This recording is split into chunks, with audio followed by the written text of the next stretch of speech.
السلام علیکم ورحمۃ اللہ وبرکاتہ۔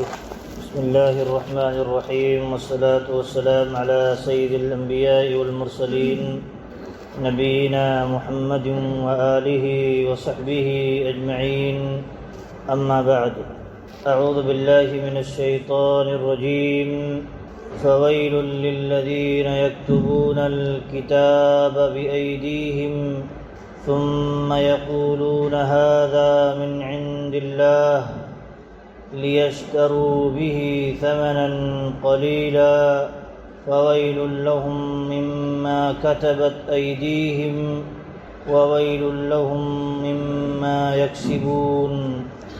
ان لوگوں کے لیے ویل ہے، تباہی ہے، جو اپنے ہاتھوں سے کتاب لکھ کر کہتے ہیں یہ اللہ کی طرف سے نازل ہوئی کتاب ہے، تاکہ اس طرح دنیا کی تھوڑی قیمت حاصل کر سکیں۔ بس ان کے لیے تباہی ہے، اس کی وجہ سے کہ جو ان کے ہاتھوں نے لکھا اور جو کچھ ان لوگوں نے باطل طریقے پر کمایا۔ اللہ رب العالمین نے یہاں یہود کی ایک بدترین صفت بیان کی ہے، جو یہ دعویٰ کرتے تھے کہ ہم ہی جنت میں جانے والے ہیں، ہم ہی جنت کے ٹھیکیدار ہیں، اور ہم اللہ کے چہیتے ہیں، محبوب ہیں، ہم اللہ کے بیٹے ہیں۔ لیکن دیکھیے یہ سارے دعووں کے ساتھ حرکتیں دیکھیے، کتنی سطحی حرکتیں یہ انجام دے رہے ہیں کہ اپنے ہاتھوں سے کتاب لکھتے ہیں اپنے خیالات پر مبنی، اور یہ کہتے ہیں اللہ رب العالمین کی طرف سے یہ نازل شدہ کتاب ہے تاکہ لوگوں کے یہاں مقبول ہو جائے، لوگوں کے یہاں مقبول ہو جائے اور یوں کچھ کمائی ہو جائے۔ تو دعوے تو اتنے بڑے بڑے لیکن حرکتیں اتنی سطحی۔ یہی اللہ رب العالمین نے ذکر کی ہے ان کی حقیقت کو بیان کرتے ہوئے کہ ان کے لیے ویل ہے، تباہی ہے۔ ویل اہل علم کہتے ہیں دو معنی میں ہے، ایک ویل یہ کہ تباہی کے معنی میں دنیاوی تباہی ہو یا اخروی تباہی ہو، اور دوسرا معنی یہ ہے کہ ویل ایک جہنم کی وادی کا نام ہے، جہنم کی وادی کا نام ہے۔ عطا ابن یسار بیان کرتے ہیں کہ الویل واد فی جہنم، ویل ایک جہنم کی وادی ہے، اور کہتے ہیں اگر اس کے اندر پہاڑ ڈالا جائے تو پہاڑ بھی پگھل جائے۔ پہاڑ پتھر ہے، آگ میں نہیں پگھلتا ہے، لیکن وہ جہنم کی گرمی اتنی سخت ہے وہاں کہ پہاڑ بھی اس میں پگھل جائے گا۔ اور اللہ کے نبی صلی اللہ علیہ وسلم نے بیان کیا کہ یہ جو وادی ہے جہنم کی، اس میں کافروں کو ڈالا جائے گا تو یہ تہ تک 40 سال میں پہنچیں گے، 40 سال میں اس جہنم کے تہ تک پہنچیں گے۔ بہرحال تباہی کے معنی میں بھی ہے، اور جہنم کی وادی کی ایک طرح سے بشارت دی گئی ہے کہ ایسوں کے لیے جہنم کی وادی کی بشارت ہے جو لوگ اپنے ہاتھوں سے کتاب لکھتے ہیں اور کہتے ہیں یہ اللہ رب العالمین کی طرف سے نازل شدہ کتاب ہے۔ امام ابن تیمیہ رحمۃ اللہ علیہ کہتے ہیں یہ صرف یہودیوں کے لیے خاص نہیں ہے، یہ سزا، یہ وعید، یہ ویل، یہ تباہی صرف یہودیوں کے ساتھ خاص نہیں ہے، بلکہ جو بھی اس نقش قدم پر چلے گا رسول اللہ صلی اللہ علیہ وسلم کی امتیوں میں سے بھی، اس کو بھی یہ ویل، یہ تباہی، یہ عذاب، یہ سزا لاحق ہوگی۔ کہتے ہیں جو بدعتی حضرات اپنی بدعت کو ثابت کرنے کے لیے کتاب و سنت میں تحریف کرتے ہیں، تحریف معنوی، معنی کی تعبیر کرتے ہیں اور اپنے طور پر معنی پہنا دیتے ہیں، کیوں؟ بدعت کی تائید کے لیے، بدعت کے سپورٹ کے لیے، تو کہتے ہیں ایسوں کے لیے بھی یہ آیت شامل ہے، یہ وعید شامل ہے۔ آج دیکھیں بہت سارے حضرات ایسے دکھائی دیتے ہیں کہ ایک بدعت ایجاد کریں گے جو سابقہ امتوں میں یا سلف میں نہیں تھی، وہ عبادت نہیں تھی، ایجاد کرنے کے بعد اس کے لیے ایک حدیث گڑھ لیتے ہیں اور کہتے ہیں یہ نبی صلی اللہ علیہ وسلم کا قول ہے، نبی صلی اللہ علیہ وسلم کا فرمان ہے۔ تو ایسوں کے لیے بھی ویل ہے، تباہی ہے۔ اور اللہ کے نبی صلی اللہ علیہ وسلم نے کہا کہ جو آدمی ایسی بات کو میری طرف منسوب کرے جو میں نے نہیں کہی ہے، وہ اپنا ٹھکانہ کہاں بنا لے؟ جہنم بنا لے۔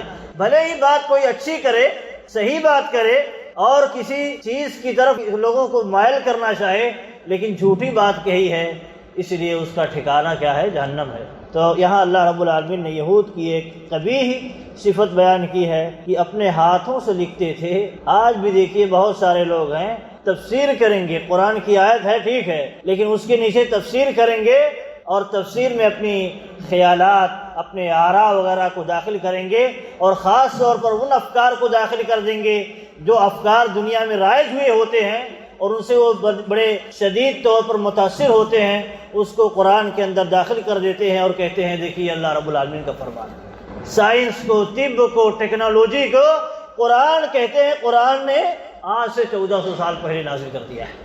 یہ ساری چیزیں قرآن کا حصہ نہیں ہے، لیکن کیا ہے دیکھیے لوگوں کی ایک بیماری ہے کہ لوگوں کے ہاں ہم بھی مقبول ہو جائیں، ہمیں بھی کچھ فائدہ حاصل ہو جائے، یہ کیا کرتے ہیں قرآن سے ساری چیزوں کو جوڑ دیتے ہیں۔ تو یہ کیا ہے، یہود کی صفت ہے اور یہ یہود کا عمل ہے، اس لیے ہمیں اس طرح کے عمل سے باز رہنا چاہیے۔ اللہ رب العالمین نے ایسوں کے لیے ویل اور تباہی کی سزا سنا دی ہے اور کہا ہے کہ یہ لوگ ایسی حرکت اس لیے کرتے ہیں لیشتروا بہ ثمنا قلیلا، تاکہ اس حرکت کے ذریعہ ذرا تھوڑا سا دنیا کا فائدہ حاصل کر لیں۔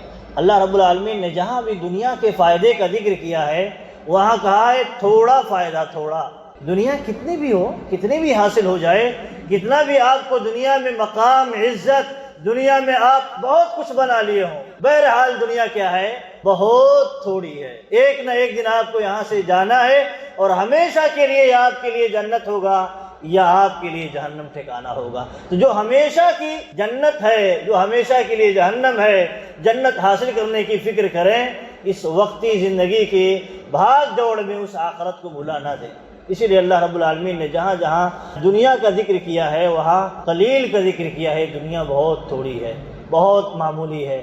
اللہ رب العالمین نے کہا قل متاع الدنیا قلیل والآخرۃ خیر لمن اتقى، اے نبی آپ لوگوں کو ذرا بتا دیجئے کہ دنیا کیا ہے، تھوڑی ہے، بڑی تھوڑی دنوں کی سامان ہے، اور کہا والآخرۃ خیر لمن اتقى، اور آخرت بہتر ہے۔ دیکھیے دنیا کہا تھوڑی ہے، اس کے مقابلے میں جب آخرت کا ذکر کیا کہا آخرت بہتر ہے، بہتر کا ذکر کیا لمن اتقى، ان لوگوں کے لیے جو اللہ رب العالمین سے ڈرتے ہیں۔ ایسے ہی اللہ کے نبی صلی اللہ علیہ وسلم نے بیان فرمایا دنیا کی حقیقت بیان کرتے ہوئے کہ لموضع صوت فی الجنۃ خیر من الدنیا وما فیہا، کہ ایک کوڑا کتنا بڑا، 1 میٹر کا لگ بھگ ہوتا ہے، ایک کوڑا رکھنے کی جگہ اگر جنت میں کسی کو مل جائے تو دنیا وما فیہا سے بہتر ہے۔ ایک کوڑے یعنی 1 میٹر کی جگہ اگر جنت میں کسی کو نصیب ہو جائے تو کہتے ہیں دنیا اور دنیا کی ساری نعمتوں سے بہتر ہے۔ یہ ہے جنت کا مقام۔ کیونکہ آپ دیکھیں ہم اور آپ آج مطلب یہ جو ایک طرح سے معنوی سوچ جو ہمارے ہاں ہونی چاہیے تھی، آج معنوی سوچ مفقود ہوتی جا رہی ہے۔ اس لیے ہم چیزوں کو ہمیشہ صرف پیسوں سے تولتے ہیں، پیسوں سے تولتے ہیں۔ جو چیزیں نظر آتی ہیں وہ آنکھوں سے، جو معمولی چیزیں نظر آتی ہیں اسی سے تولتے ہیں، حالانکہ بہت ساری حقیقتیں ایسی ہیں جو آنکھیں نہیں دیکھ سکتی ہیں، آنکھیں اس کا نظارہ نہیں کر سکتی ہیں، وہ معنوی طور پر اسے محسوس کرنے کی ضرورت ہے۔ اسی لیے اللہ رب العالمین نے ان ساری چیزوں کو چھپا کے رکھا ہے جس سے انسان کو طاقت حاصل ہوتی ہے اور انسان کی آنکھیں نہیں دیکھ سکتی۔ وہ کیا ہے؟ آخرت ہے، جنت ہے، جہنم ہے، اور اللہ رب العالمین پر ایمان ہے، جنت پر ایمان ہے۔ اس طرح کی چیزیں اللہ رب العالمین نے چھپا کر کے رکھی۔ یہ انسان کو معنوی طور پر تاکہ مضبوط کرے، معنوی طور پر مضبوط ہونے کی ضرورت ہے۔ انسان ہمیشہ دنیا کو آخرت پر دیکھے، آخرت سے موازنہ کر کے اس کا اندازہ لگائے کہ دنیا یہ تو حقیر شے ہے، ایک دن ہم مرے تو ساری چیزیں ختم ہو جائیں گی اور پھر ہمارے لیے کچھ نہیں ہوگا۔ اسی لیے اللہ رب العالمین نے دنیا کو ہمیشہ قلیل کہا ہے اور آخرت کو اس کے مقابلے میں بہتر قرار دیا ہے۔ اور یہاں اللہ رب العالمین نے آگے فرمایا فَوَيْلٌ لَهُم مِّمَّا كَتَبَتْ أَيْدِيهِمْ، تو ان کے لیے ویل ہے جو ان کے ہاتھوں نے لکھا ہے، جو ان کے ہاتھوں نے لکھا تو اس کی بنیاد پر ان کے لیے ویل ہے۔ یہاں اللہ رب العالمین دیکھیے ایک بات ثابت کی ہے کہ ان کے کرتوت کی بنیاد پر ان کا انجام تباہ ہوگا، ان کے کرتوت کی بنیاد پر اللہ رب العالمین یوں ہی ان کے انجام کو خراب نہیں کرے گا، ان کی بدعملیوں کی بنیاد پر، ان کے کرتوت کی بنیاد پر اللہ رب العالمین انہیں ویل کی سزا کی بشارت دیتا ہے۔ اور ایسے ہی اور جو کچھ وہ کماتے ہیں اس گھٹیا حرکت کی وجہ سے تو اس کے لیے بھی ان کے لیے ویل ہے۔ تو یہاں اللہ رب العالمین نے 2 مرتبہ ویل کا ذکر کیا ہے کیونکہ 2 جرم پایا جاتا ہے، 2 جرم پایا جاتا ہے۔ ایک جرم کیا ہے؟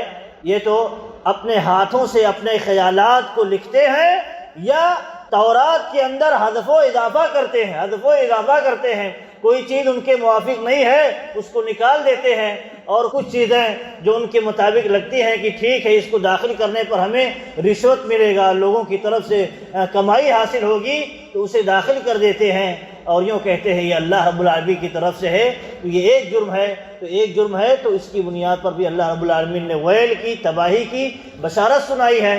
اور دوسرا جرم یہ ہے کہ وہ کمائی کرتے ہیں اس کی بنیاد پر وہ کمائی کرتے ہیں، دھندا بنا رکھے ہیں، دھندا تجارت بنا رکھے ہیں۔ آج دیکھیے اہل بدعت کا معاملہ بھی ایسے ہی ہے کہ اللہ رب العالمین کی آیتوں میں تحریف کر کے، تحریف معنوی کر کے، نبی صلی اللہ علیہ وسلم کی طرف جھوٹی حدیثیں نسبت کر کے تجارت چلا رہے ہیں، دکانداری کر رہے ہیں۔ دو جرم ہے ان کا، تو اسی لیے دو سزا بھی ہے کہ ان کے لیے ان کے لکھنے کی بنیاد پر ویل ہے، اور ان کے اس باطل طریقے پر کمائی کی بنیاد پر بھی ویل ہے۔ یہ یہود کی بہت قبیح صفت اللہ رب العالمین نے یہاں بیان کی ہے کہ جو لوگ تھوڑا سا پڑھے لکھے ہیں وہ اس طرح تباہ و برباد ہیں۔ جو پڑھے لکھے نہیں ہیں، وہ امی ہیں، جاہل ہیں، وہ تو مقلد ہیں اپنے سرداروں کے، اپنے پڑھے لکھے لوگوں کے، لیکن جو پڑھے لکھے لوگ ہیں ان کی حرکت دیکھیے، اس طرح حرکت ہے۔ اللہ رب العالمین سے دعا ہے کہ اس طرح کی یہودیانہ حرکتوں سے اللہ رب العالمین ہمیں باز رکھے اور کتاب و سنت کے مطابق زندگی گزارنے کی توفیق دے، اور اپنی رائے کو، خیالات کو اللہ رب العالمین قابو میں رکھنے اور کتاب و سنت کے ماتحت رکھنے کی اللہ رب العالمین توفیق دے۔ آمین۔ وآخر دعوانا الحمد للہ رب العالمین۔ السلام علیکم ورحمۃ اللہ وبرکاتہ۔